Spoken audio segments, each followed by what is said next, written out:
Server login పోండి, తీసుకోబో cruise team ని. Server ఎక్కడ ఉంది? అదే సర్వర్. సర్వర్ లాగిన్ పోండి, తీసుకోబో క్రూజ్ టీమ్ ని. సర్వర్ ఎక్కడ ఉంది? అదే సర్వర్. సర్వర్ లాగిన్ పోండి, తీసుకోబో క్రూజ్ టీమ్ ని. సర్వర్ ఎక్కడ ఉంది? అదే సర్వర్. సర్వర్ లాగిన్ పోండి, తీసుకోబో క్రూజ్ టీమ్ ని. సర్వర్ ఎక్కడ ఉంది? అదే సర్వర్. సర్వర్ లాగిన్ పోండి, తీసుకోబో క్రూజ్ టీమ్ ని. సర్వర్ ఎక్కడ ఉంది? అదే సర్వర్ ఎక్కడుంది, సర్వర్ లాగేసేయండి వెళ్ళి అంటూ కూడా ఆయనతో పాటు వచ్చినటువంటి టెక్నికల్ టీమ్ ని ఆదేశిస్తున్నటువంటి పరిస్థితులు మనం చూస్తున్నాము. ఆ పోలీస్ ఉన్నతాధికారి ఆయనతో ఉన్నటువంటి టెక్నికల్ టీమ్ కు ఆదేశాలు జారీ చేస్తున్నారు. సర్వర్ ని మేము తీసుకెళ్లిపోతామంటూ కూడా అక్కడ ఉన్నటువంటి ఉద్యోగులను బెదిరించడం జరిగింది. ఎన్టీవీ జర్నలిస్టులను అరెస్టు చేయడాన్ని ఎక్కడికక్కడ నేతలంతా కూడా ఖండిస్తున్నారు. విపక్షాలన్నీ కూడా ఖండిస్తున్నటువంటి పరిస్థితి కనిపిస్తోంది.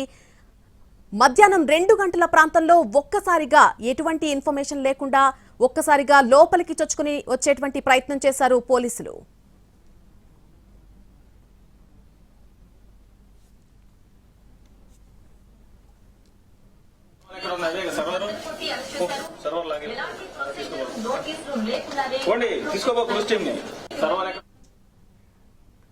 ఎన్టీవీ జర్నలిస్టులను అరెస్టు చేయడాన్ని బీఆర్ఎస్ నారాయణపేట జిల్లా అధ్యక్షుడు రాజేందర్ రెడ్డి ఖండించారు. ప్రజాపాలన అంటే ఇదేనా అని ప్రభుత్వాన్ని ప్రశ్నించారు. సిట్ విచారణను ఇప్పటికైనా నిలిపివేయాలని డిమాండ్ చేశారు.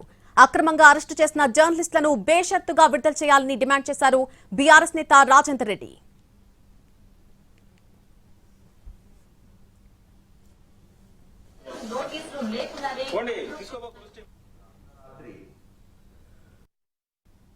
ఎన్టీవీ జర్నలిస్టులను ఇండ్లకెళ్లి పండగ పూట సిట్ అనే పేరు చెప్పి పత్రికా స్వేచ్ఛను హరిస్తూ ఎన్టీవీ జర్నలిస్టులను అరెస్ట్ చేసేదాన్ని నేను తీవ్రంగా ఖండిస్తున్నా. అంతేగాని ప్రజాపాలన అంటే ఇదేనా? మీరు ప్రజాపాలన అంటున్నారు. ఒక సిట్ అని వేసి మీ తప్పులు కప్పిపుచ్చుకోవటానికి, ఎవరి మీద వేసి మీరు తప్పించుకోవటానికి జర్నలిస్టుల మీద అపవాదు వేసి వాళ్ళను అరెస్ట్ చేసేది సమంజసం కాదు.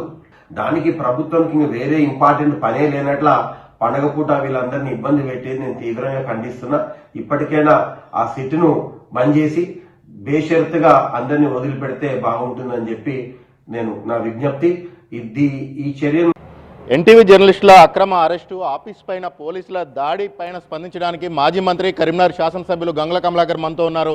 ఒకసారి ఆయన మాటల్లో తెలుసుకుందాం. సార్ చెప్పండి, ఎన్టీవీ కార్యాలయం పైన కూడా ఇప్పుడు పోలీసులు వచ్చి ఒక దాడులు చేశారు. ఎటువంటి వారెంట్ లేకుండా, ఎటువంటి నోటీసులు ఇవ్వకుండానే ఈ రకమైన దాడికి ప్రయత్నిస్తూ ఉంది ప్రభుత్వం. దీన్ని ఎలా చూస్తారు?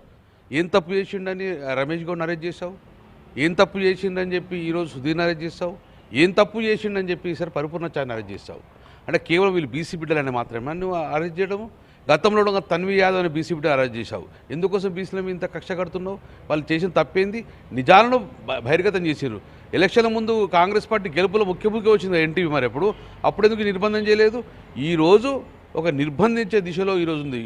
ఎవరు మాట్లాడితే మీడియాను కూడా అరెస్ట్ చేయడం, ఎవరు మాట్లాడితే వాళ్ళని జైలు వేసడం, అంటే గతంలో ఉన్న ఎమర్జెన్సీ తలపిస్తున్నది. తెలంగాణ గడ్డ మీద ఇంతవరకు నేను ఎప్పుడు చూడలేదు. ఇప్పుడు ఇండ్లు ఇస్తారనుకున్నాం, కానీ పోలీసులో నోటీసులు ఇస్తారని చెప్పి భావించలే. ఏం తప్పు చేసినా ఒక అర్ధరాత్రి పోయి ఒక మహిళ ఇంటి తలుపులు బద్దలు కొడుతుర్రు, ఎన్టీవీ ఆఫీసులు దాడి ఎత్తుర్రు. ఇది పోలీసు రాజ్యమా లేకుంటే గుండాల రాజ్యమా? పోలీసు అయితే గుండాలకు వివరిస్తే ఎట్లా చెప్పండి? ఇది ప్రజాస్వామ్యం ఉన్నది. ఏం సెక్షన్ పెట్టినావు? అన్ని బెయిలబుల్ సెక్షన్సే. నోటీస్ ఇచ్చి పంపచ్చు కదా. అర్ధరాత్రి కేసులు పెట్టడము, పాపం టూర్ తోటి ఆయన రమేష్ బయటకు ఓ ట్రిప్ పోతా ఉంటుండగా ఆయన కుటుంబంతో సహా తీసుకొచ్చి పెట్టడము. ఎక్కడ పోతున్నాం మనం? ఏమైతే చూసినామా? 20-30 సంవత్సరాల రాజకీయాల్లో ఎప్పుడు చూడలే ఇటువంటి పరిస్థితి. ఇది చాలా దారుణము. పూర్తిగా ఖండిస్తున్నాం. మేమే కాదు, సర్వ సభ్య సమాజం కూడా ఈరోజు ఖండించే పరిస్థితి వచ్చింది. దీన్ని పూర్తిగా ఖండిస్తున్నాము. నేను ఒకటి సూటిగా అడుగుతున్నాను. ఒక ఇన్పుట్ ఎడిటర్, ఒక బీసీ బిడ్డ రావాలంటే ఇంత కష్టపడాలి. ఒక ఇన్పుట్ ఎడిటర్గా మా బీసీ బిడ్డ వచ్చిందంటే మనము అప్రిషియేట్ చేయాలి. కానీ ఆయన జైలు వారిసినాం. ఒక సీనియర్ కరెస్పాండెంట్ పరిపూర్ణచారిని కష్టపడి ఈరోజు తెలంగాణలో అంత పెద్ద స్థాయికి పోయిందంటే అప్రిషియేట్ చేయాలి. అలా అందరినీ కూడా తీసుకుపోయి జైల్లో వారిస్తే రేపు బీసీ బిడ్డల పరిస్థితి. కాబట్టి దయచేసి ఇప్పటికని చెప్తున్నా, డీజీపీ శివధర్ రెడ్డి గారు ఈ రాజకీయ ఒత్తిడికి గురి కాకండి. వాళ్ళ నోటీస్ ఇచ్చి పంపించండి. కోర్టు చూసుకుంటే తప్ప కానీ మీరు అర్ధరాత్రి భయభ్రాంతి గురి చేస్తే మాకు రక్షణ లేదు. ఈ ప్రెస్ రిపోర్టర్గా రక్షణ లేకపోతే సామాన్య మనకి ఎక్కడ రక్షణ ఉందని చెప్పి మీకు అడుగుతున్నాం. మీడియా సంస్థలకు ఒక జర్నలిస్టులకే రక్షణ లేని ఈ తెలంగాణలో సామాన్య ప్రజలకు రక్షణ ఎలా ఉంటుందని చెప్పేసి ప్రశ్నిస్తున్నారు మాజీ మంత్రి గంగుల కమలాకర్. కెమెరా పర్సన్ సంపత్తో కలిసి భాస్కర్, ఎన్టీవీ, కరీంనగర్ నుంచి. అర్ధరాత్రి 12 గంటలకు ఉగ్రవాదుల్లాగా చూస్తూ తలుపులు బద్దలు కొట్టి వాళ్ళని అరెస్ట్ చేయడం అనేది అప్రజాస్వామికం.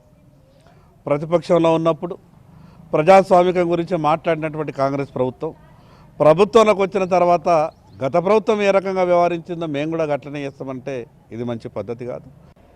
అర్ధరాత్రి 12 గంటలకు ఉగ్రవాదుల్లాగా చూస్తూ తలుపులు బద్దలు కొట్టి వాళ్ళని అరెస్ట్ చేయడం అనేది అప్రజాస్వామికం.